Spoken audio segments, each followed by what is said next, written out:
धन्यवाद सभापति महोदय। संसद के इस विशेष सत्र में जहां एक ओर आज हम अपनी 96 वर्ष पुरानी संसद भवन को, जिसे अब संविधान सदन कहा जाएगा, उसे पीछे छोड़कर नए संसद भवन में प्रवेश कर चुके हैं, वहीं दूसरी ओर इस नए संसद भवन में अपनी पहले ही दिन हमने विधायी कार्य की शुरुआत करते हुए नारी शक्ति को सही मायनों में नमन करने का काम किया है। 128वां संविधान संशोधन विधेयक जो महिला आरक्षण विधेयक सरकार लेकर आई है, इसकी मैं तहे दिल से सराहना करती हूं। माननीय प्रधानमंत्री जी को इसके लिए आभार व्यक्त करती हूं और ये सही मायनों में हम सब के लिए please let the house be in order. Please सभापति महोदय, भारत दुनिया का सबसे ज्यादा आबादी वाला देश है और 142 करोड़ की आबादी में 70 करोड़ की आबादी महिलाओं की है। लेकिन बहुत चिंताजनक और दुर्भाग्यपूर्ण है कि आज भी हमारे लोकसभा में जो महिलाओं की भागीदारी है वो महज 14% है और राज्यसभा में केवल 11% है। इंटर पार्लियामेंट्री यूनियन की एक रिसर्च हुई जिसमें निचले सदन में महिलाओं की भागीदारी का आंकड़ा देखा गया 193 देशों में, जिसमें भारत की रैंकिंग 149 है, यानी 149 है। और ग्लोबल जेंडर गैप रिपोर्ट 2022 में भी 146 देशों में जो भारत की रैंकिंग है वो 135वीं है। ये कोई बहुत एनकरेजिंग आंकड़ा नहीं है हमारे लिए। और सरकार के तमाम आर्थिक सर्वेक्षण भी बताते हैं कि हमारे राज्य की विधानसभाओं से लेकर हमारे देश की लोकसभा में, देश की संसद में महिलाओं की भागीदारी बहुत कम है और इसलिए महिला आरक्षण विधेयक समय की जरूरत है। और आज ये बड़े दुख की बात है कि छोटे छोटे देश UAE, Cuba, Rwanda, Mexico, Nicaragua, New Zealand, ये वो देश हैं जिन्होंने 50% तक महिलाओं की भागीदारी अपने डेमोक्रेसी में सुनिश्चित कर ली है। और भारत जो कहता है कि दुनिया की सबसे बड़ा लोकतंत्र है, हम अपने यहाँ 50% की अभी तक भागीदारी सुनिश्चित नहीं कर पाए हैं। तो उस दिशा में ये एक महत्वपूर्ण कदम है। और बाबा साहेब अम्बेडकर ने कहा था कि political power is the key to social progress. हमने देखा है कि हमने अर्बन लोकल बॉडीज में, पंचायती राज संस्थाओं में जब अपने देश की महिलाओं को भागीदारी दी तो हमारी महिलाओं ने ग्रामीण क्षेत्रों में, शहरी क्षेत्रों में कितना उल्लेखनीय कार्य करके दिखाया है। और जहां तक मोदी जी की सरकार की बात है तो हमारी सरकार विमेन लेड डेवलपमेंट की बात करती है, यानी कि महिलाएं आगे बढ़ के कैसे देश का नेतृत्व करें, इसकी बात हम करते हैं। तो इसलिए जरूरी है कि जो टॉप मोस्ट डिसीजन मेकिंग है हमारे देश के अंदर, हमारे लेजिस्लेटिव प्रोसेस में और हमारे इन इंस्टीट्यूशंस में हमारी महिलाओं को लाना बेहद जरूरी है। और उस दृष्टि से ये बिल बहुत ही महत्वपूर्ण है। अध्यक्ष जी, ये बिल नया नहीं है, ये बिल पुराना है, इसका इतिहास 27 वर्ष लंबा है। हमने देखा कि 1996 में सबसे पहले एच.डी. देवेगौड़ा जी की सरकार इस बिल को लेकर आई थी और उसके बाद तमाम लोगों ने प्रयास किए, तमाम पार्टीज ने, सरकारों ने। 97, 98, 99, 2003 में वाजपेयी जी की एनडीए की सरकार ने प्रयास किया। 2008 और 2010 में यूपीए की सरकार ने प्रयास किया, लेकिन कोई भी सरकार इसे एक लॉजिकल कंक्लूजन तक ले जाने में सफल नहीं हुई। सभी सरकारों ने विफलता का ही सामना किया। उस दृष्टि से मुझे बहुत प्रसन्नता है कि मोदी जी के नेतृत्व की सरकार जब इस विधेयक को लेकर आई है तो हम इसे सफलता तक, अंजाम तक पहुंचाने का काम इस बार करके दिखाएंगे।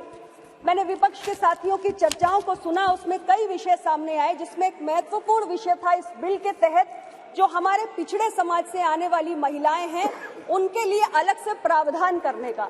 अध्यक्ष जी, ये विषय गंभीर है और ये जो चिंता है वो नाजायज भी नहीं है, इस मांग को गलत भी नहीं ठहराया जा सकता, क्योंकि महिलाओं को अगर हम देखें तो महिलाएं एक जैसा ग्रुप नहीं है, एक होमोजेनस ग्रुप नहीं है। महिलाएं एक हेट्रोजेनस ग्रुप है, क्योंकि महिलाएं अलग अलग पारिवारिक पृष्ठभूमि से आती हैं, अलग अलग इनकम लेवल से आती हैं, अलग अलग जाति, धर्म, संप्रदाय से आती हैं और उनकी जो लिटरेसी लेवल्स होते हैं, जो उनकी शिक्षा का स्तर होता है, वो भी अलग अलग होता है। और हमारी जो सामाजिक संरचना है उसमें जो हमारे पिछड़े वंचित समाज से आने वाली महिलाएं हैं, निश्चित रूप से वो हाशिए पर हैं और उनके लिए चुनौतियां अलग किस्म की हैं, उनके लिए चुनौतियां अधिक भी हैं और इसलिए उनके लिए ज्यादा संरक्षण की मांग भी समय समय पर होती रहती है। हमारी सरकार के बारे में मैं जरूर कहना चाहूंगी कि मोदी जी के नेतृत्व में ओबीसी के हितों को साधने के लिए कई ऐतिहासिक फैसले इन 9 वर्षों में हुए हैं और एक सहयोगी दल की नेता होने के नाते मुझे पूरा भरोसा है कि हमारे पिछड़े वंचित समाज से आने वाली महिलाओं के अधिकारों को संरक्षित करने की दिशा में प्रधानमंत्री जी जरूर कुछ ना कुछ विचार कर रहे होंगे और इसको सुनिश्चित करने के लिए भी कोई काम जरूर करेंगे। जब मैं अपने कांग्रेस के साथियों को सुन रही थी इस विषय को उठाते हुए, तो मेरे मन में एक स्वाभाविक जिज्ञासा जागी कि 2008 में आप राज्यसभा के अंदर इस बिल को लेकर आए थे और 2010 में आपने इसको पारित कराया था।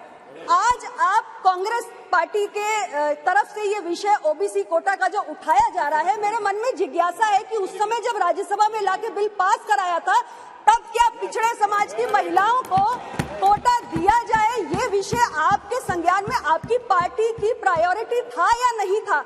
और अगर उस वक्त आपकी पार्टी की प्रायोरिटी नहीं था, तो आज जब मोदी जी की सरकार ये बिल लाई है और ये बिल पास होगा क्योंकि संख्या बल इस किस्म का है, तो क्या ये नया ख्याल अभी अभी आया है? हालांकि ये विषय महत्वपूर्ण है, मैं इस बात को दोबारा दोहराऊंगी, लेकिन स्थिति स्पष्ट होनी चाहिए कि हम अपने आवरण बार बार बदल नहीं सकते हैं। अध्यक्ष महोदय, ये मैं जरूर कहना चाहती हूँ। मैंने एक और बात देखी है अध्यक्ष जी कि हमारे कई साथियों ने बार बार कहा कि चुनाव है 2024 का, 2024 का चुनाव है। सर्वदलीय बैठक में मैं सुन रही थी, कई सारे हमारे साथी महिला आरक्षण विधेयक लाने की मांग कर रहे थे। तो अब मैं देखती हूँ एक अजीब स्थिति है कि अगर सरकार इस बिल को पेश नहीं करती तो आप कहते हैं कि आप तो महिला विरोधी हैं, आप तो महिला की चिंता नहीं करते, आप महिला के प्रतिवादा पूरा नहीं करते। और जब सरकार बिल ले आई है तो आप कहते हैं कि अभी 2024 के आप चुनाव को देखकर लाए हैं, चुनाव में इसका फायदा नहीं मिलेगा। अध्यक्ष जी, हर फैसला संसद में बैठकर किसी चुनाव को देखकर नहीं किया जा सकता। आज हमने एक अच्छी शुरुआत की है, हमने एक अच्छी पहल की है और इसे अगर हमें अंजाम तक पहुंचाना है तो इसकी एक पूरी प्रक्रिया है, उस प्रक्रिया का पालन हमें करना पड़ेगा। हम जानते हैं कि 2011 के आंकड़े हमारे सामने नहीं है। 2001 में हमारी सेंसस हुई, उसके बाद एक लंबे समय तक हमने सेंसस की एक्सरसाइज नहीं करवा पाई है, बीच में कोविड की भी बाधाएं रही।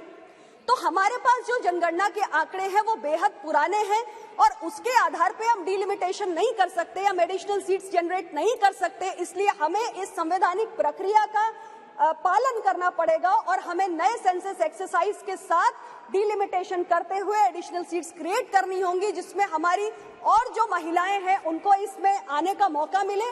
और जो आज हम परेशान हैं कि महज लोकसभा में 14% की हमारी महिलाओं की भागीदारी है, वो बढ़े, हमारे राज्यों के सदन में भी बढ़े।